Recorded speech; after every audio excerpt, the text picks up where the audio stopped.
capítulo 13. Hebreos capítulo 13.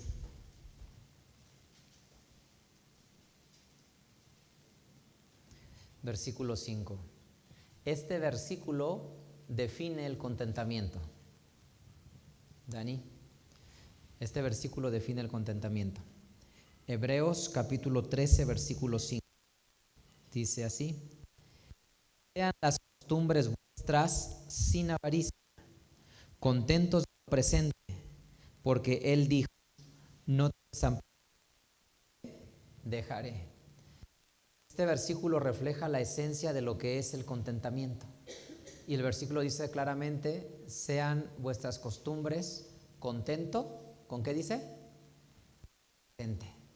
Esto se vuelve importante cuando el versículo dice que sea contento con lo presente. ¿Por qué? ¿Qué es el cristianismo? ¿O por qué ustedes vienen a este lugar? ¿Por qué vienen a este lugar? ¿O por qué vinieron en esta mañana? Aprender a recibir de Dios, para ser mejor persona, exacto.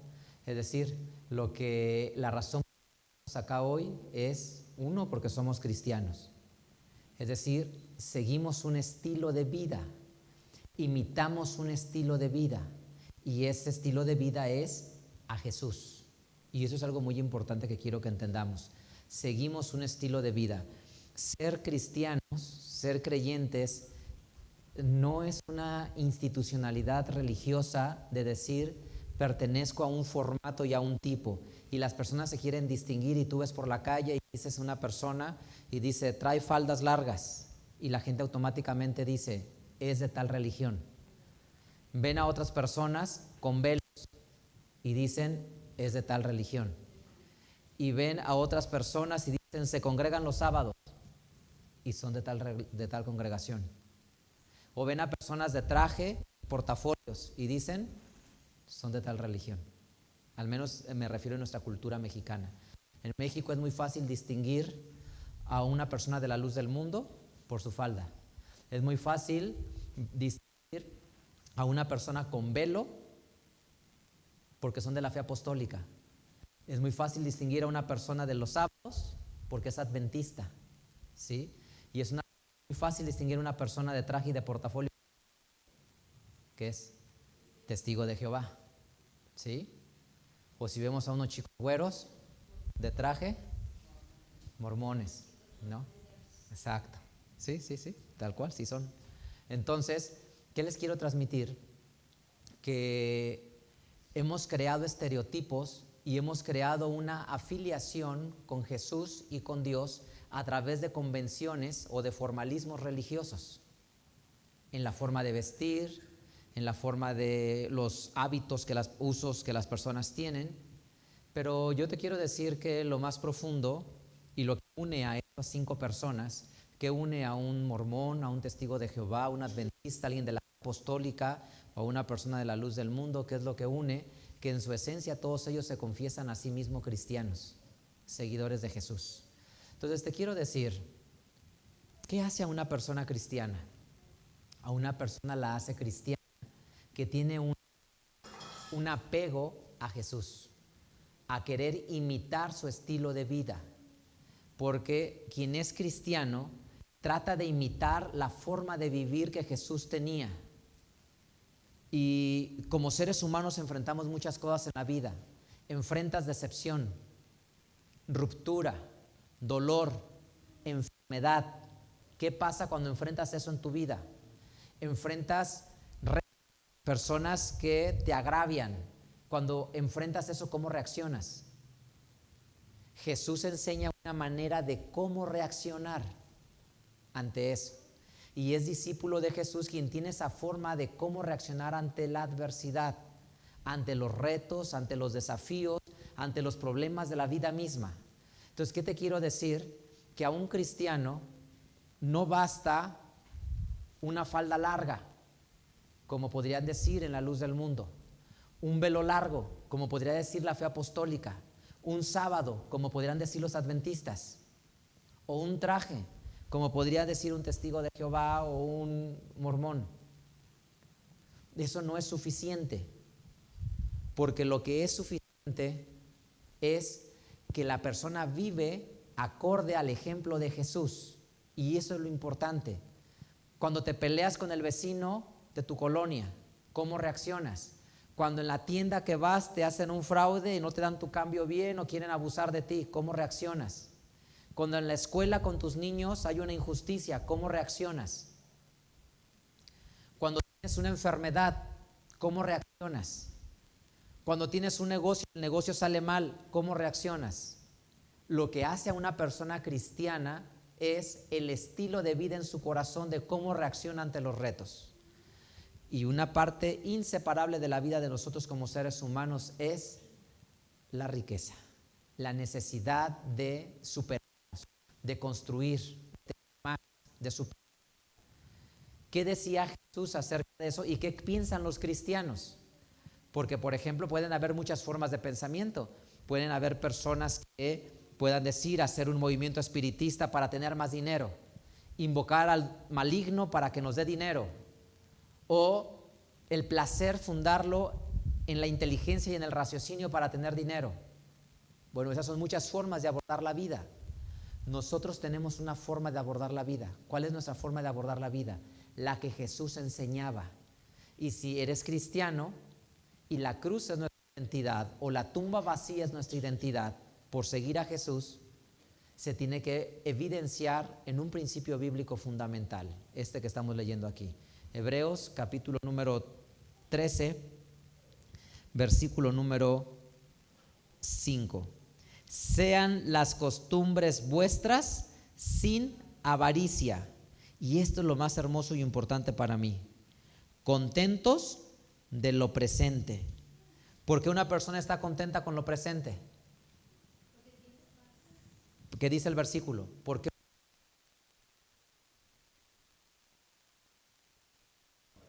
No, el versículo es la respuesta. ¿Por qué una persona está contenta con lo presente?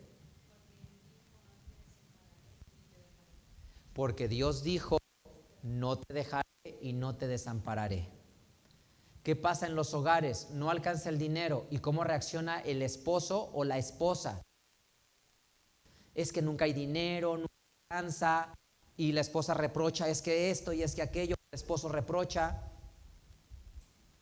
Esos reproches no son de discípulos de Jesús. Un discípulo de Jesús no piensa así. Un discípulo de Jesús piensa, ¿estamos contentos con qué? ¿Qué dice el versículo? Con lo presente. Y todo lo demás que falta, ¿qué pasa con eso? Dios nos lo suplirá, porque Él dijo, no te dejaré y no te desampararé. Evangelio según Mateo. O sea, compartirte cuál es la visión de un cristiano, y si tú, la cruz nos hace cristianos, la tumba vacía nos hace cristianos, la esperanza de que venga por segunda vez nos hace cristianos, necesitas pensar de esta manera, contento con lo presente, disfrutar la vida. Mateo capítulo 6.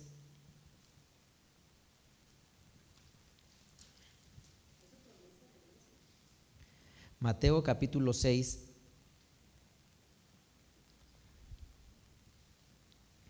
versículo número 26 en delante. Miren las aves del cielo, que no siembran, ni ciegan, ni allegan en alfolíes, y nuestro Padre Celestial las alimenta. ¿No son ustedes mucho mejores que ellas? Mas, ¿quién de ustedes podrá, congojándose, añadir a su estatura un codo? Y por el vestido, ¿por qué se congojan? Miren los lirios del campo, cómo crecen y no trabajan ni hilan. Mas les digo que ni aun Salomón, con toda su gloria, fue vestido como uno de ellos.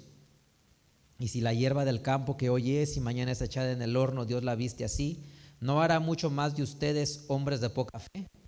No se congojen pues diciendo, porque los gentiles buscan toda, que vuestro Padre Celestial sabe que de estas cosas, primeramente el reino de Dios y su justicia, y todas estas cosas os serán añadidas. ¿Qué es lo que enseña el versículo? que nuestro corazón no debe de estar destruido, angustiado, en sufrimiento, porque no hay. Por eso dice Hebreos que Dios dijo: no te dejaré ni te desampararé. Y si Dios cuida de las aves, puede cuidar de nosotros. Y si Él cuida de los lirios de los campos y los hace hermosos, puede cuidar de nosotros. Y eso piensa un cristiano. Y esa actitud se le nota al cristiano en la adversidad, en la escasez.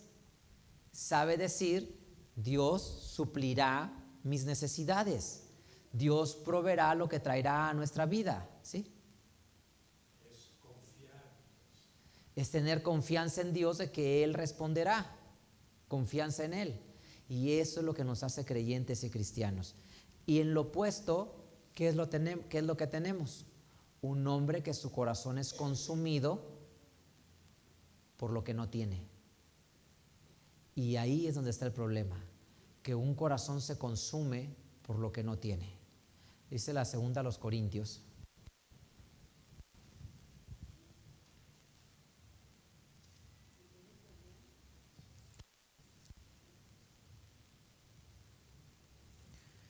Capítulo 12.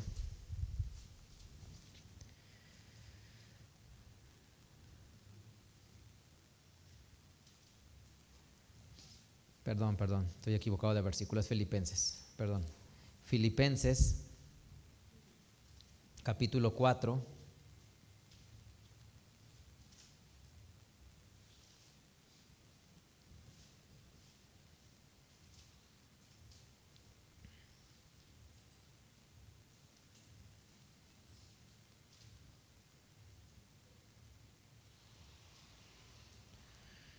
Versículo 10.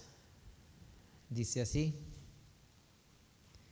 mas en gran manera me gocé en el Señor, que ya al fin ha reflorecido su cuidado de mí, de lo cual aún estaban solícitos, pero os faltaba la oportunidad. No lo digo en razón de indigencia, y miren la palabra que usa, pues he aprendido ¿a qué? A contentarme con lo que tengo. Sé estar humillado y sé tener abundancia.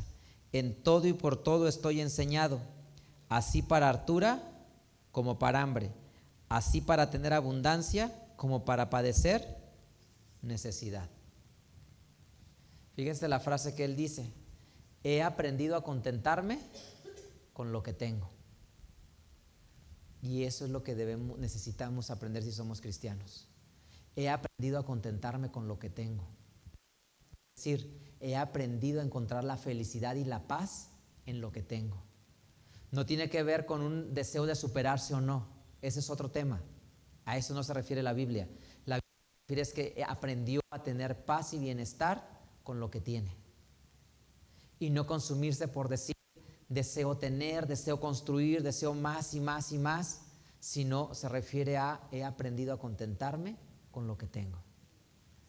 Ese principio bíblico se llama contentamiento y es fundamental en la vida de los creyentes. Si alguien se confiesa discípulo de Jesús, lo que lo distingue como discípulo de Jesús es esta posición que toma ante la escasez o la abundancia, que es el contentamiento. Hay muchas formas de vivir en la vida. Personas que son dispuestas a robar por tener, personas que están dispuestas a despojar por tener, personas que están dispuestas a prostituirse por tener, personas que están dispuestas a vulnerar su cuerpo, su ser, prestarse para cosas perversas como asesinar con tal de tener, ¿sí? ¿Por qué una persona haría todo eso? Porque no existe contentamiento en su vida, porque el contentamiento es la base y el fundamento. El contentamiento es decir, es encontrar la paz en lo que tenemos. Y una vez que la persona encuentra la paz, puede a partir de ahí construir para mejorar y superarse. Pero no puedes construir si no partes del contentamiento. Lo primero que una persona tiene que tener es el contentamiento para a partir de allí construir. Si no hay contentamiento, no puedes empezar un camino de construcción. Todo empieza con el contentamiento, ¿sí? Esa es la base. Una vez que estás satisfecho, se puede construir lo que sigue. Dice la escritura en Proverbios. Vamos a leer.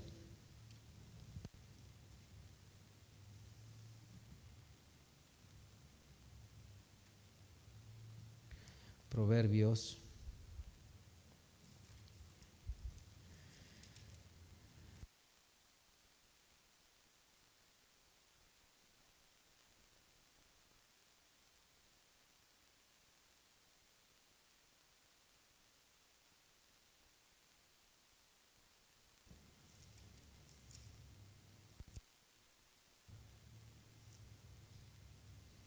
Capítulo 6.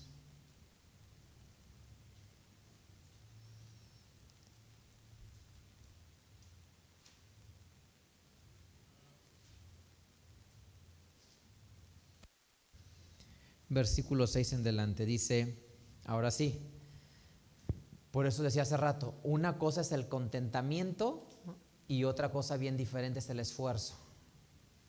Ve a la hormiga, oh perezoso, mira sus caminos y sé sabio, la cual, no teniendo capitán, ni gobernador, ni señor, prepara en el verano su comida y allega en el tiempo de la siega su mantenimiento. Perezoso, ¿hasta cuándo has de dormir? ¿Cuándo te levantarás de tu sueño? Un poco de sueño, un poco de dormitar, cruzar por un poco las manos para reposo. Así vendrá tu necesidad como caminante y tu pobreza como hombre de escudo. Entonces, piensen en esto. Quiero partir las conversaciones en verdad y deseo darme a entender. Una cosa es el contentamiento. ¿Tú piensas que estás en escasez? La respuesta es sí. Está bien, porque solo tú sabes cómo te sientes y es válido si estás en escasez. Pero en esa escasez, ¿qué debes de aprender a tener? Contentamiento. Porque es como construir un edificio gigante, como los que hacen en las ciudades verticales. De ¿cuántos pisos habrán en las ciudades edificios, Damaris? ¿De cuántos pisos? ¿Estás conmigo o andas en Nueva York de compras en Fifth Avenue? Andas en Manhattan de viaje. 100 pisos, ¿no? Unas cosas así, edificios altísimos, ¿no? Entonces, para que esos edificios tan altos puedan existir, ¿de cuántos metros serán? Pues aquí tengo arquitecto, ¿sí? Sí, ¿no? Estás estudiando arquitectura, ¿no? Para que hagamos un edificio de, no sé, esos 80, 100 pisos, ¿cuántos metros debe de haber hacia abajo de cimientos? Imagínense, unos 10 metros, ¿sí? Unos 10 metros, ¿eh? Dice, depende cuántos pisos quieras. Entonces, pero 10 metros es mucho. Es lo que yo una vez me paré del trampolín, de la plataforma de 10 metros en los clavados. Cuando ven los clavados, la plataforma que está hasta arriba, esas son 10 metros. Párate ahí y mira para abajo y te darás cuenta que 10 metros es muchísimo. Cuando pasan aquí en la ciudad y miran que están haciendo edificios, está todo cercado porque hacia abajo están haciendo precisamente los cimientos del edificio, las excavaciones. Entonces, así es el crecimiento de las personas. ¿Cuáles son los cimientos de un edificio? En la analogía que estoy haciendo, el edificio son las riquezas, la estabilidad económica, la superación económica. ¿Cuál es la base de ese edificio? Contentamiento. Lo que está en la simiente y en la base es el contentamiento. Nunca vas a poder empezar a construir tu casa, tu edificio, si no tienes cimientos. Si no tienes cimientos, Yael, ¿sí estás conmigo? Si no tienes cimientos, no vas a poder construir el edificio. Y el edificio de tu prosperidad, tu bienestar, tu grandeza económica se llama contentamiento. Esa es la excavación donde se hacen los cimientos. De ahí parte todo. Si una persona no aprende a tener contentamiento, nunca podrá desplantar un edificio gigante. Y eso tienes que darte cuenta. Si tú hoy estás en escasez y solamente tú sabes lo que pesa tu vida y sientes que hay escasez en tu vida, necesitas aprender contentamiento. Porque si dominas el arte del contentamiento, estás listo para hacer el primer piso, segundo piso, tercer piso, cuarto piso y empezar a elevar. Cuando hay contentamiento en tu corazón. Una vez que hay contentamiento, pasamos a lo que leímos este versículo. ¿Qué dice el versículo? La hormiga mira sus caminos y sé sabio. Dice, ella, la hormiga, sin necesidad de tener capitán, ni gobernador, ni señor. La Biblia es poderosa. Si tú la estudias y la pones por obra, tiene poder en ella misma, es poderosa. Porque aquí está el consejo. ¿Cuál es la base para tener y superarse? Versículo 7. ¿Cuál es la base para superarse? ¿Cuál es la base para salir adelante económicamente? Según el versículo 7. ¿Cuál es la base para superarse? Según el versículo 7. ¿Qué dice? Proverbios 6, 7.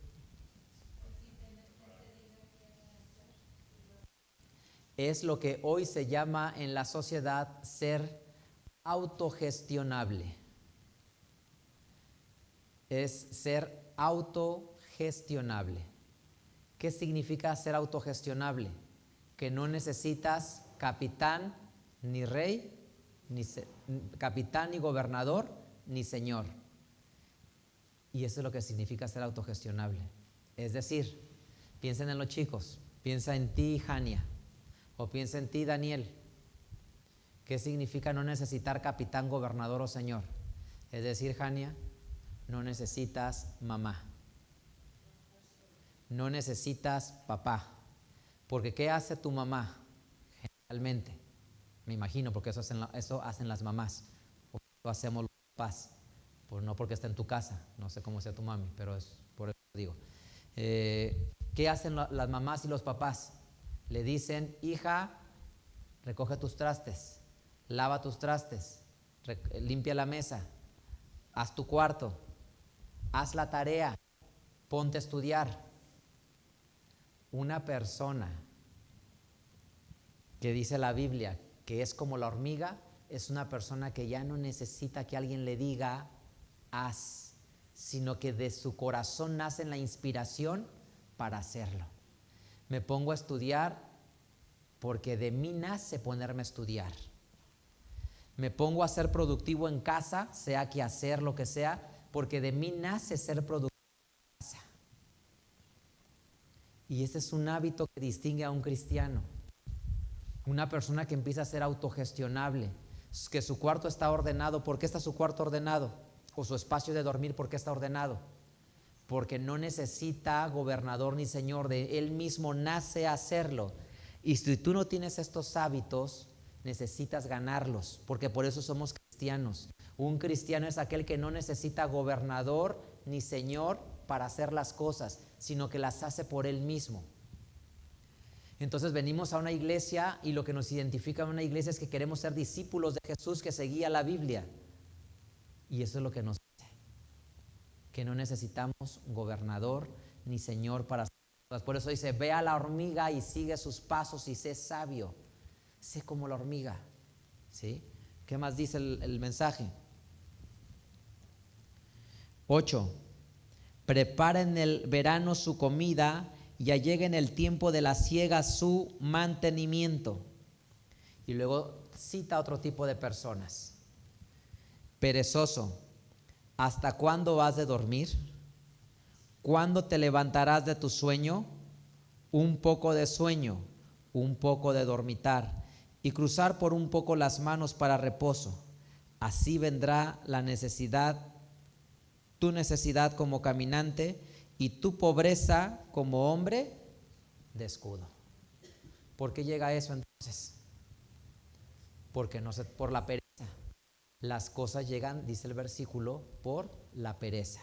Y eso es lo que nos hace hijo de Dios. Y eso es lo que nos hace cristianos, adoptar este estilo de vida. Si yo hoy escucho esto y dice, una persona perezosa es aquella que no se esfuerza, yo necesito cambiar y empezar a ser esforzado.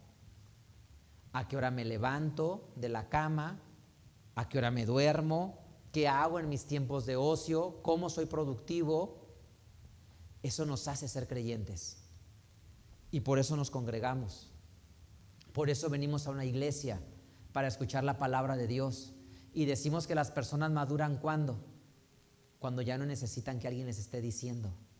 Por eso es lo que decimos. Imagínate papás que les tienes que decir no faltes a trabajar. Imagínate a papás que les dicen no llegues tarde al empleo. Imagínate a papás que les dicen no te pelees con tu jefe. Imagínate a papás que tienes la necesidad de decir primero trabajar y después el placer. Imagínate a papás que les tienes que decir no podemos gastar 12 pesos si tenemos 10. Si les tienes que decir eso a los papás, esos papás tristemente no han madurado. Y entonces, ¿a quién si le decimos haz tu cuarto, recoge tu ropa, vete a la escuela, llega a tiempo a la escuela? ¿A quién si le decimos eso? A los niños. Pero llega el momento que los niños se vuelven adolescentes y jóvenes y llegan ahora por ellos mismos temprano a la escuela. Por ellos mismos sacan sus cuadernos y se ponen a estudiar. Por ellos mismos se ponen a hacer sus responsabilidades, porque eso significa madurar y crecer. Y esa es la parte importante que quiero que todos tengamos presente. Por eso venimos a la iglesia, porque queremos seguir a Jesús. Jesús lo hacía sin necesidad de que nadie le diera esa instrucción. Él lo hacía por él mismo. Y por eso es fundamental seguir la dirección de la palabra de Dios. Dice la Escritura, Deuteronomio: una persona que se esfuerza es una persona que honra a Dios. Una persona que se esfuerza es una persona que honra a Dios. Es decir, si Jania, Deuteronomio 8, si Jania hace sus tareas en la escuela y es destacada académicamente, está honrando a Dios. Si un empleado en su trabajo es destacado, está honrando a Dios. Si un estudiante es destacado, está honrando a Dios. Si una ama de casa es afanosa en su hogar, está honrando a Dios. Porque una persona que se afana en el hogar, una persona que es productiva en el empleo como trabajador y una persona que es destacada como estudiante, está honrando a Dios. ¿Por qué? Porque eso hará que le vaya bien. Y cuando le vaya bien, ¿qué va a decir? 8. Cuando le vaya bien, ¿qué va a decir? Versículo número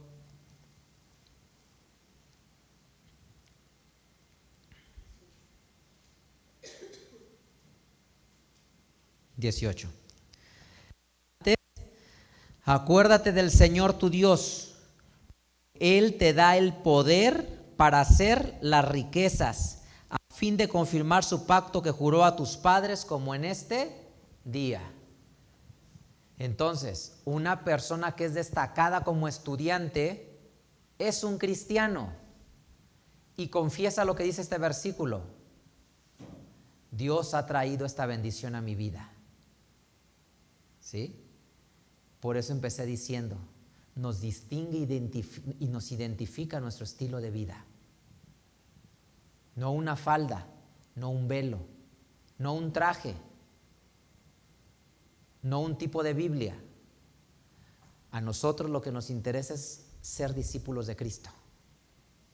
Y ser discípulo de Jesús es aquel que vive acorde a su modelo de vida. Y tú necesitas honrar a Dios, porque imagínate si tú eres extraordinario en tu escuela o en tu trabajo o en tu hogar y las personas llegan a tu casa y dicen: qué limpia y organizada y bonita está tu casa. ¿Por qué está así? Según Deuteronomio 8:18. ¿Por qué está así? Porque Dios nos ha dado el poder para hacerlo. Ahí estás honrando a Dios. Imagínate entonces si en tu vida eres esforzado en la escuela, en el trabajo, los que somos empleados, en lo que hacemos, ahí honramos a Dios. Me logro entender, transmitir la idea. Por eso somos ser discípulos de Jesús. Por eso cantamos con el corazón, con devoción. Por eso levantamos nuestras manos en señal de sumisión, de rendición a Dios, de alabarlo, de exaltarlo, porque reconocemos que de Él viene todo. Proverbios. Entonces, son dos cosas diferentes. Partimos del contentamiento.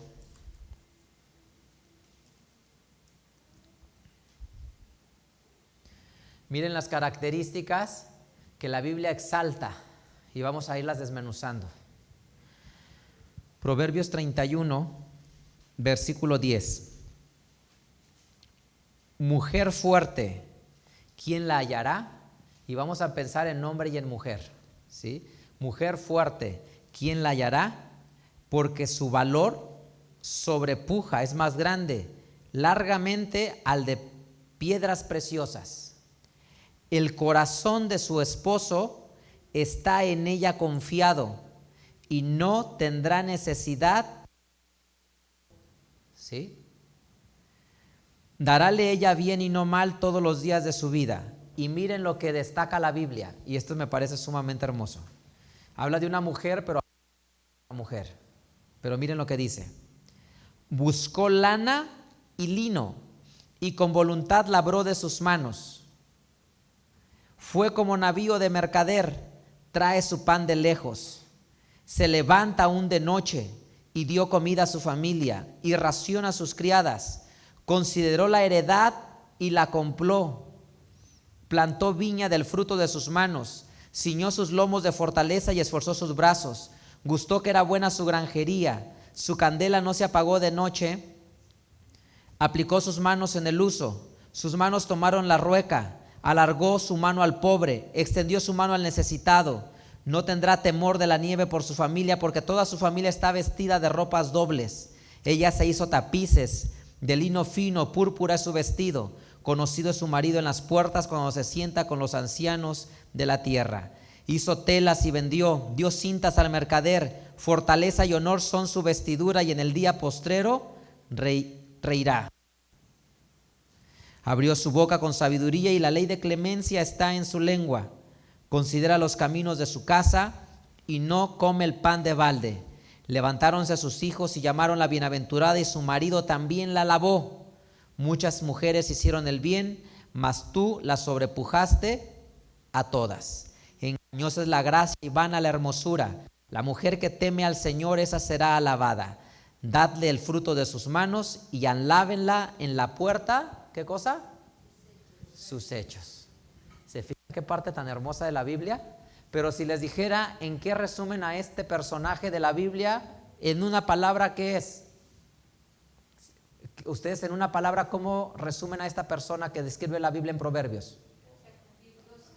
Perfecta, dice Damaris. Virtuosa, ¿cómo se dice? La compro. Es una persona trabajadora, hacendosa. Es una persona trabajadora y hacendosa. Porque miren, ¿por qué hay tapices en su casa y tapetes en su casa? Porque ella los tejió y los hizo. Mientras que otra esposa estaba sentada sin hacer nada en el ocio, esta mujer, ¿qué estaba haciendo? Tejiendo. ¿Qué otra característica tiene esta mujer que leemos aquí? Es que es empresaria, es negociante. Dice que vio la propiedad y la consideró, ¿y qué hizo? La compró. Sembró la vid. O sea, se levantaba a la medianoche y alimentaba a los hijos, inclusive a los que servían en la casa. ¿Qué les quiero transmitir? Que la Biblia exalta y enaltece el trabajo en las personas, pero no que su vida se consuma por el trabajo, y no que las personas vivan en frustración, en desdicha. La Biblia exalta a las personas trabajadoras. Miren el mandamiento de Dios. ¿Qué dice el cuarto mandamiento de la ley de Dios? 6 días trabajarás y harás toda tu obra. ¿Cuántos días destina Dios para que las personas trabajen? 6 días. Eso es lo que dice la Escritura. Y luego dice la parábola de Jesús que un hombre salió a para la viña. ¿Cuánto era la jornada laboral según esa parábola? ¿Cuántas horas dura la jornada laboral bíblica en el tiempo bíblico? 12 horas. ¿Sí? ¿Cuál es la esencia de esto? Que la Biblia enseña el trabajo, el orden, la disciplina, el esfuerzo, la dedicación. Y tú y yo somos cristianos. Cuando llegamos a este lugar no lo éramos. No lo éramos y traíamos los hábitos que quizá mi papá me enseñó, o mi mamá, o mi mejor amigo, o alguien que me inspiró. Eso es lo que yo traía. ¿Sí? Pero cuando llegas a la iglesia, se trata de vaciarse de los pensamientos humanos y llenarse del pensamiento de Jesús. Muchos de los que llegan a la iglesia ya son personas trabajadoras, porque desde niños sus mamás en sus casas eran unas hormiguitas, que desde temprano están trabajando, haciendo el quehacer, limpiando y tienen su casa impecable, bonita, limpia y ordenada. Y esos muchachos crecieron en ese hogar y ya son así en su esencia, niños y niñas ordenadas y limpias, porque aprendieron en su casa.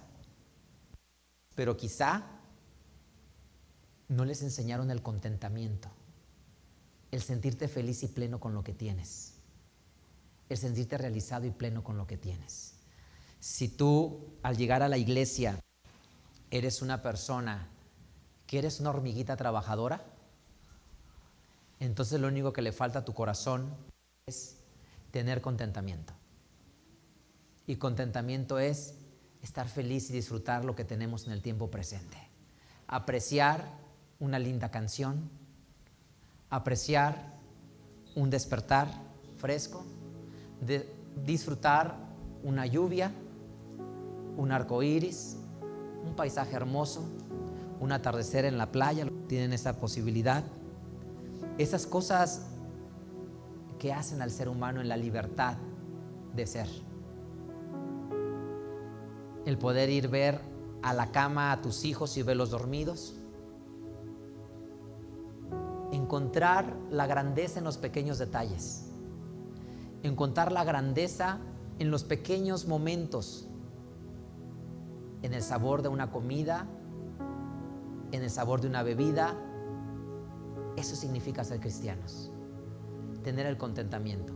Pero si tú también eres personas que llegaron a este lugar y en tu niñez no te enseñaron el orden, la disciplina, el trabajo duro, el esfuerzo, la dedicación, el sacrificio, también está lo que necesitas aprender. Porque eso nos hace creyentes. Eso nos hace hijos de Dios también. Porque una persona que es trabajadora, esforzada y disciplinada es una persona productiva. Y cuando una persona es productiva, recibe reconocimiento de las personas. Y ese reconocimiento, la respuesta es: porque Dios me ha dado el poder para hacer estas cosas. Nuestra forma de exaltar a Dios es siendo productivos. Así es que, chicos, los que van a la escuela, necesitan ser un chico de 9, de 10, porque eso exalta a Dios. Eso le dice: Dios nos dio el poder de hacer esto. Y si tú eres un empleado, un trabajador, no puedes faltar a tu empleo. Tienes que honrar tus compromisos en el empleo, llegar a tiempo, ser mejor, superarte. Porque cuando seas el mejor en lo que haces y extraordinario en lo que haces, vas a honrar a Dios, porque entonces vas a poder decir: Dios me ha dado el poder de hacer estas cosas. Yo era una persona que faltaba al empleo. Dios me enseñó a ser constante. Yo era una persona que era decidiosa y poco productiva. Dios me enseñó a ser productivo. Y eso es lo que quiero que comprendamos todos nosotros. Lo que quiero que nosotros entendamos hoy es que esta es nuestra manera de honrar a Dios, y por eso somos cristianos. Necesita haber en tu vida contentamiento Y si tienes contentamiento, ya pusiste los cimientos de un gran edificio. La segunda parte donde se levanta el edificio después del contentamiento es el trabajo duro. Pero primero tiene que haber contentamiento. Así es que hemos venido a la iglesia para ser como Jesús. Y quiero que seas como Jesús. Nuestra identidad no es yo que traigo un traje. Yo puedo salir a la calle con un maletín y con una Biblia en la mano, ¿y qué va a decir la gente de mí? Soy testigo. Gracias por la flor. Ella me dijo otra cosa. Gracias. La acepto. Luego les dices qué dijiste. Entonces, de esa manera, eso piensan de mí. Pero esa no es la identidad. La identidad es que cuando la gente se acerque y diga, ¿por qué tu vida cambió? Porque conocí a Jesús y sigo a Jesús, porque soy discípulo de Jesús. Eso es lo que nos une y eso es lo que nos genera nuestra identidad, el ser discípulos de Jesús. Así es como deseo que lo vivas, lo sientas, lo entiendas. Y hoy viniste en la mañana a la iglesia, a este lugar, tienes que irte con este mensaje. Si no alcanza el dinero, o que no te puedan comprar los tenis que quieres, el celular que quieres, la ropa que quieres, el viaje que quieres, y tus demás amigos sí pueden, y el de enfrente sí puede, y todos los demás sí pueden, y tú no puedes, y tú tienes para comer 2 y los demás tienen 100 para comer. Recuerda lo que leíste en Hebreos 13. He aprendido a estar contento con lo que tengo en el presente. Lo demás, Dios lo suplirá. Ese es el contentamiento. Y por eso venimos a creer en Jesús, porque practicamos el contentamiento. Y en una segunda parte, enséñate a ser esforzado, dedicado y trabajador. Vacíate de lo que aprendiste en tu vida pasada y llénate de la presencia de Dios. Así es que necesitas 2 cosas en tu vida: ser esforzado, dedicado y trabajador. Y más importante, tener contentamiento. Gratitud con Dios por lo que nos da en nuestras vidas. Dios de Israel los bendiga.